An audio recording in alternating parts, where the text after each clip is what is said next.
Hello et bienvenue dans Pas là pour plaire. Alors aujourd'hui j'ai envie de vous poser une question assez simple, on va dire comme ça, mais qui peut être un peu stridente. Qui est le véritable patron de votre entreprise? Est-ce que c'est vous? Ou est-ce que c'est le dernier message WhatsApp que vous avez reçu à 21h30 hier soir?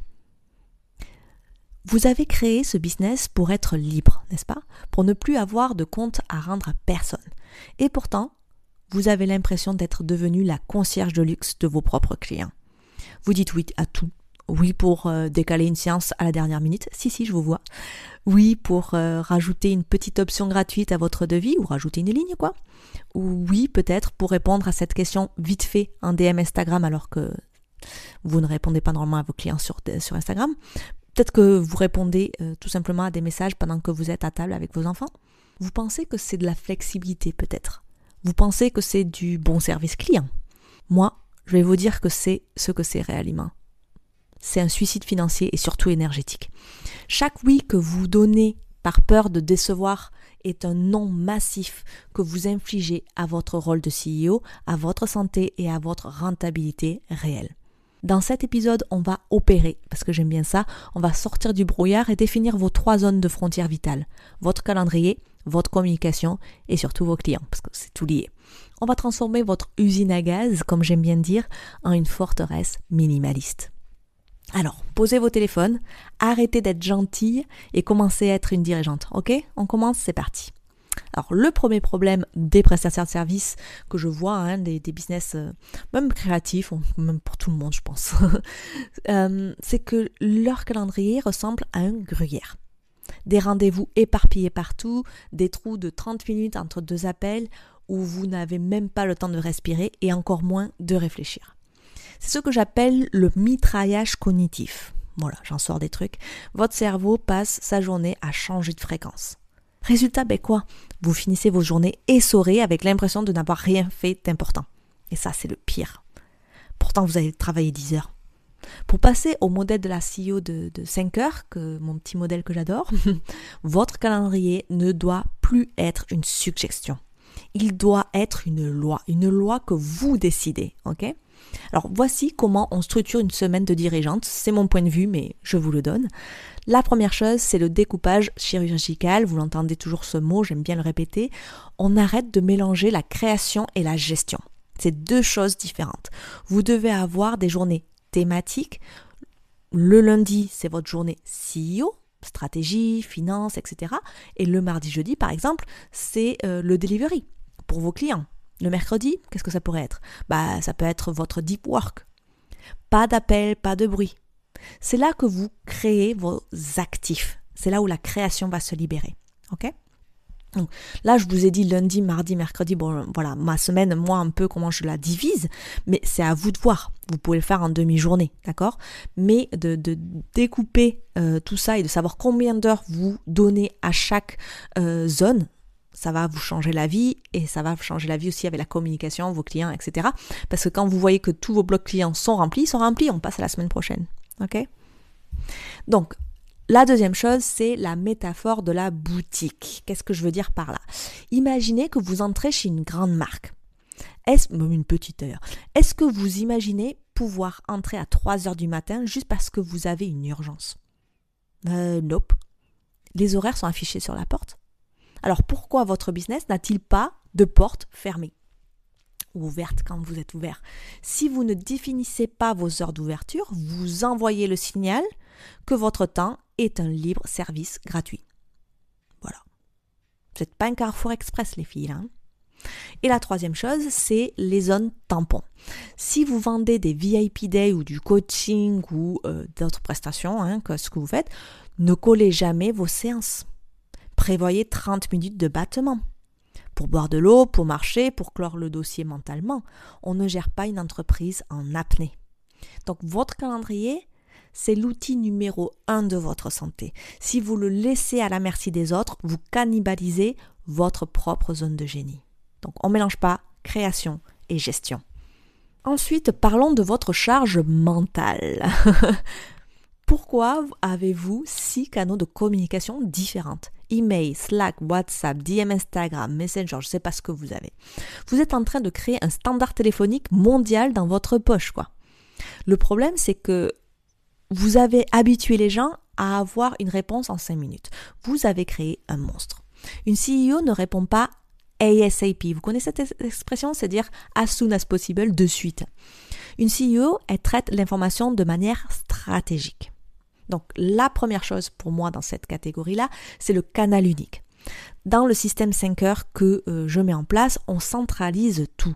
Votre canal primaire, c'est l'email ou votre portail client sur System.io, je ne sais pas, ça dépend après où vous êtes. Si un client vous envoie un vocal sur WhatsApp, vous ne répondez pas sur WhatsApp, vous lui envoyez un joli email poli. C'est une excellente question pour qu'elle soit traitée par mon système et ne pas risquer de l'oublier. Peux-tu la poser ici?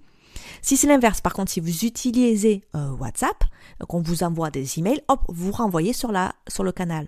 D'accord? Mais choisissez votre canal pour communiquer avec vos clients. Et une fois que c'est fini, ben voilà. Par exemple, Instagram, pour donner les DM, c'est pour les prospects, c'est pas pour les clients. Voilà. Essayez de voir, de bien organiser tout ça. La deuxième chose, c'est la fin du brain picking, de piquer son cerveau. On a tout ce prospect ou ces prospects qui veut juste prendre un café pour avoir notre avis, juste avoir un petit appel, etc. Ou juste poser une question, un vocal qui fait 5 minutes sur Instagram. Soyez honnête, vous n'êtes pas une association caritative. Votre expertise a une valeur marchande, ok? Ayez un template, peut-être un modèle prêt pour ces demandes. Je serais ravie d'explorer ça avec toi. Voici le lien pour réserver une consultation payante. Le respect commence par votre propre grille tarifaire. Ok? Et la troisième chose ici, c'est la règle des 24 heures, ou même j'irai moi jusqu'à 48 heures, mais bon voilà, chacun fait ce qu'il veut. Sauf si vous êtes vraiment chirurgienne cardiaque, ça c'est pas la même chose, rien n'est urgent un dimanche à 11 heures. Ok? Installez une réponse peut-être automatique qui explique vos horaires, vos délais de réponse. Rééduquez votre audience, vos clients. Les gens qui ne respectent pas votre temps ne respecteront jamais vos conseils. Je sais que j'ai mis ça en place avec une cliente, ça a été vraiment un game changer, d'avoir un répondeur à chaque fois qu'un email est reçu sur son email. Il lui dit, si vous êtes blablabla, voici les horaires, voici mon délai de réponse, si c'est un dossier en cours, blablabla, etc. Donc il y a tout marqué. La personne en plus, elle reçoit une confirmation que elle a bien reçu l'email. Donc déjà c'est bien parce que sinon on se passe, avez-vous bien reçu mon email? Oui. Donc déjà ce genre de choses, c'est quand même un petit système à mettre en place qui peut être bien. Ensuite, la troisième zone de frontière, pour moi, c'est peut-être la plus délicate, qui est encore un peu difficile pour moi aussi, je pense, même si je suis assez brute là quand je vous parle dans ce podcast, c'est vos clients. C'est là qu'on voit si vous êtes une prestataire de service ou une partenaire stratégique. Et c'est un peu pas la même chose. Il y a 2 fléaux qui ruinent votre rentabilité. Le scope creep, c'est le périmètre en fait qui gonfle sans le prix, et le manque de respect de cadre. Donc, la première chose, c'est qu'on ne négocie jamais le prix, on négocie le périmètre. J'en ai déjà parlé dans mes anciens podcasts par rapport à ça. On négocie le périmètre. Si un client vous demande d'ajouter 10 pages à un site web ou un audit supplémentaire, la réponse n'est pas « OK, pas de souci ». Je répète, ce n'est pas « OK, pas de souci ». La réponse, ça va être « C'est une excellente idée, cela sort de notre accord initial, voici l'avenant avec le tarif supplémentaire et le nouveau impact sur le planning ». Si vous travaillez plus pour le même prix, vous vous auto-licenciez de votre propre rentabilité. Vous avez un cadre, vous le respectez. Et donc pour ça, deuxième point, le contrat est votre videur. C'est le videur de boîte. Si vous n'avez pas de politique de retard ou d'annulation dans vos conditions de vente, vous travaillez à perte. Et avec une boule au ventre, d'accord? Si un client pose un lapin, c'est une science perdue. Point. Vous n'êtes pas méchante. Vous êtes une professionnelle et vous leur donnez la responsabilité sur leur engagement. Votre temps a un coût de maintenance et il est temps que vos clients le sachent. C'est pour ça que mes contrats ont été revus par une avocate et qu'ils sont importants. Elle m'a mis plein de choses que je ne savais même pas qu'on pouvait mettre dans nos contrats et qui me protègent, qui rend la collaboration beaucoup plus facile, etc. Tout le monde sait ma cliente sait ce qu'elle doit faire, je sais ce que je dois faire, mes limites, etc. On est bien, on est clair, ok? Et le troisième point ici qui est assez chaud, moi ça m'est arrivé 2 fois en 6 ans d'entrepreneuriat, c'est pas beaucoup parce que j'ai eu beaucoup de mal dans les premières années, c'est le droit de licencier. On nous apprend que le client est roi, c'est faux. Dans votre entreprise, c'est vous qui fixez les règles de la maison. Si un client draine votre énergie, ignore vos process et vous fait trembler quand vous voyez son nom s'afficher, oui, ça arrive, j'ai eu des clientes qui avaient le cœur qui battait à la chamade ou qui ne voulaient pas se lever le lundi pour l'appel, il faut le licencier, le client là. L'espace que vous libérez en sortant un client toxique sera immédiatement rempli par un client premium qui respecte votre valeur. Et je peux vous dire que les nuits de bon sommeil, d'anxiété qui ne sont plus là, etc., ça vaut tout l'or du monde. Donc, je vous laisse réfléchir sur ces 3 points par rapport à ça. Ok ? Donc, mettre des frontières, c'est pas construire un mur pour s'isoler. Non. C'est poser les fondations nécessaires pour durer. D'accord ? On ne crée pas un business pour travailler 1 ou 2 ans, se faire un peu d'argent et puis c'est fini. Non, non, c'est pas ça. Vos clients ne vont pas s'enfuir parce que vous avez des règles. Au contraire, pour moi, ils vont vous respecter davantage. Parce qu'une experte qui maîtrise son temps est infiniment plus rassurante qu'une freelance essoufflée qui répond à tout le temps. Parce que si elle est comme ça avec un client, elle est comme ça avec les autres, on n'arrive pas à avoir les réponses, etc. C'est horrible d'avoir quelqu'un fatigué en face.